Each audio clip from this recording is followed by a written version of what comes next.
এবং সাকিবও উকিল নোটিশের মাধ্যমে আমাকে ডিভোর্স করেছে। একটা ডিভোর্স তো তখনই আসে যখন বৈবাহিক সম্পর্ক থাকে। তো তার বাবা যেহেতু শাকিব খান, সেই অনুপাতে তো জয় মুসলিম। এবং আমার পাসপোর্টে যেটা লেখা আছে যে আমার ডিটেল এবং আমার রিলিজন যেখানে আছে সেখানে হিন্দু। আমাকে কাগজে কলমে সাকিব কোনো মুসলমান করেননি। আর আমি পরে জেনেছি যে কাবিননামাটা একটা হাজবেন্ডের কাছে থাকে, একটা ওয়াইফের কাছে থাকে। আমার কাছে কোনো কাগজই ছিল না। এবং বিয়ের সময় আমি একবার খালি সাইন করার সময় যতটুকু আমার দেখা, তার পরের দিন আমি দেখতে পারিনি।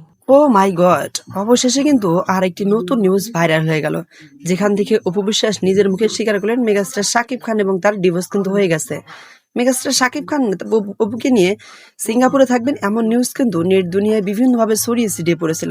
তবে আজকে আরেকটি নতুন ভিডিও ভাইরাল হয়ে গেল, যেখান থেকে অপু নিজের মুখে স্বীকার করলেন মেগাস্টার শাকিব খান তাকে নিয়ে ডিভোর্স দিয়েছেন। তবে কি মেগাস্টার শাকিব খান বুবলিকে নিয়ে সংসার করবেন? তো আপনার কি মনে হচ্ছে কমেন্ট করে জানতে ভুলবেন না।